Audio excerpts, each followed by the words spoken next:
Next week, we get a new He-Man movie, so here's my review of the infamous original film from 1987.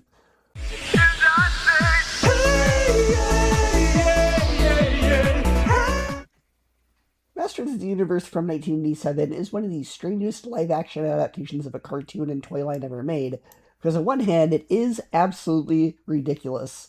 On the other hand, it also is kind of awesome in that very specific, unapologetically 80s way. This is not a good movie in a traditional sense, but it is a very entertaining movie if you know what you're getting into. It's cheap, it's silly, the plot makes no sense, the characters constantly make weird decisions, and yet somehow it still has enough charm, energy, and commitment that I had a good time watching it. And right from the opening credits, you can tell this movie really wants to be one of the Christopher Reeve Superman movies. The music, the visuals, the heroic tone, and the way it presents Eternia like this majestic mythological world, it all feels like the filmmakers were saying, okay, what if it was He-Man, but it was Superman? And honestly, I'm kind of into that. There's a sincere attempt here to make this feel bigger and more epic than just movie based on action figures. It wants to feel like a grand fantasy adventure. It wants to feel mythic. It wants you to look at He-Man and Skeletor like they are these legendary opposing forces of good and evil. And for a movie based on a cartoon and toy line from the 80s, some of the effects are actually pretty good. Not all of them, obviously. There are definitely moments where the low budget shows, and by the end, the movie is practically held together by duct tape, lasers, and pure 80s cheese. But a lot of the production design, costumes, makeup, and creature work have a fun practical charm to them. This is made in that era where even if the effects didn't look fully convincing, they still had texture, they still felt physical. Skeletor's makeup, the throne room, the Cosmic Key, the soldiers, the costumes. There's a real handcrafted quality here that modern CGI heavy movies sometimes lose. That being said, I wish Skeletor kept his original voice from the cartoon. Yeah, the actor gives everything he has because he is one of the best parts of the movie, but if you're familiar with the classic version of Skeletor, part of the character's charm is that he sounds like this. It's so funny because he's this over-the-top, ridiculous villain, but in the movie they take him more seriously, and in some ways that works, but I still wish that he had talked like this, because it was already really silly, like, it didn't need to pretend it wasn't, it would have just added more charm to it. And that is one of the weird things about the movie. It expects you to already be familiar with the source material, but also barely uses the source material the way you would expect. If you're going into this with no knowledge of He-Man, Eternia, Castle Grayskull, Skeletor, or any of the world-building or mythology, the movie does not spend a lot of time making you familiar with it. It just throws names and concepts at you and assumes you'll either understand it or just embrace it and go along with it. And that is probably the best way to watch this movie. Don't question anything, just go with it. And Dolph Lundgren as He-Man is an interesting choice, because physically he absolutely looks the part, but his performance is a little uneven, especially because his accent is very inconsistent. There are moments where he sounds like he's trying to flatten it down, and moments where it comes through most strongly, and moments where he just sort of says lines like he's reading fortune cookie dialogue, but that also just kind of fits the movie. He-Man is not exactly the steep-layered role.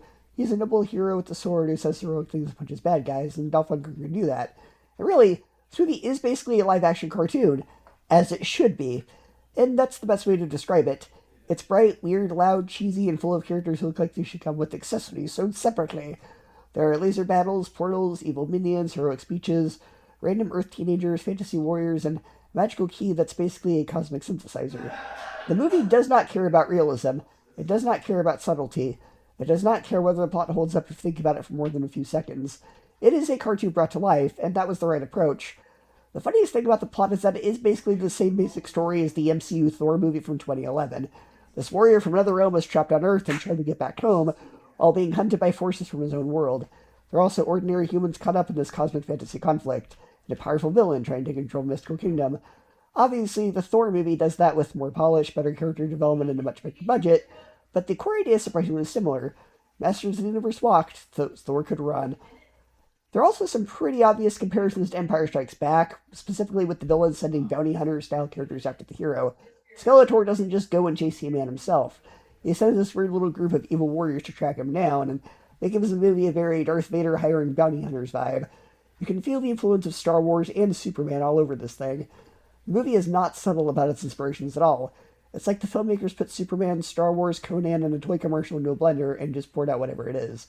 And I mean that in a good way. I mean that very affectionately, because it is a junk food movie. And that is the best compliment I can give it.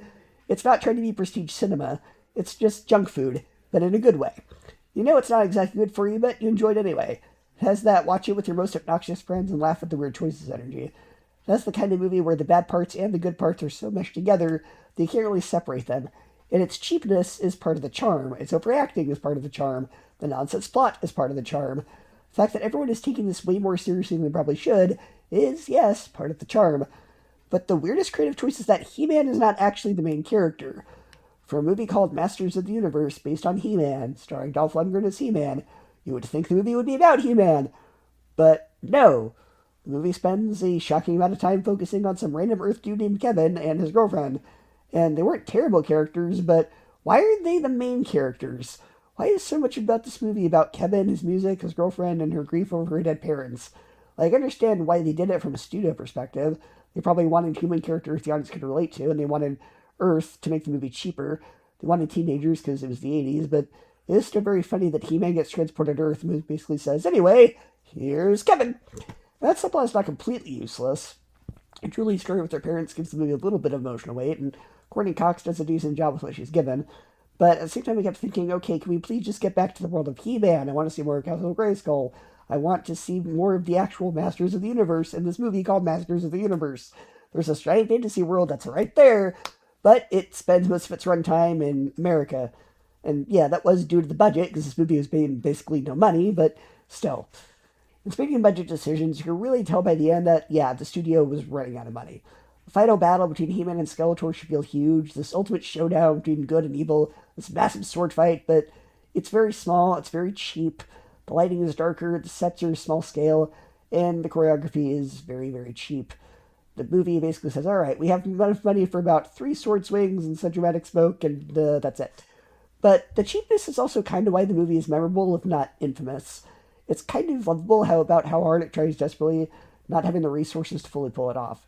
It has its ambition, it wants to be epic and grand. It wants to feel like Star Wars and Superman and fantasy adventure, and even when it fails, you can at least tell that it tried.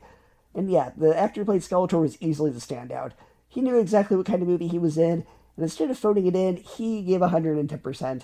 He played Skeletor incredibly seriously, and it was awesome.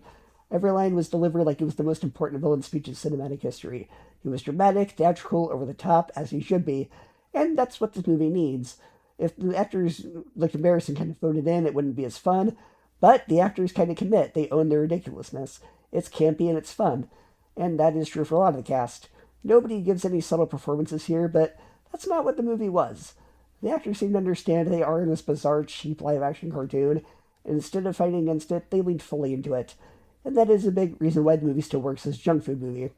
If the cast had treated the material with boredom or irony, the whole thing would not work. But because they commit so hard, the movie becomes entertaining in a way that felt sincere. And that is, I think, it's the best way to watch the movie, with the right expectations. If you go in expecting this great fantasy epic, you're going to be disappointed. If you go in expecting a faithful big-budget He-Man-tation, you're probably going to be really confused. But if you go in expecting a cheap, silly, colorful 80s live-action cartoon with a plot that makes no sense, you can have fun with it. This is a movie that knows exactly how ridiculous it is, even when it's pretending and trying to be serious. It has lasers, swords, portals, evil monologues, cosmic keyboard, and Dolph Lundgren yelling heroic lines in a cape. Come on, what more do you want? So yes, it is a flawed movie. It is very flawed. The story makes zero sense. Third setting takes over too much of the movie. He-Man isn't even really a main character in the movie. The final battle is cheap.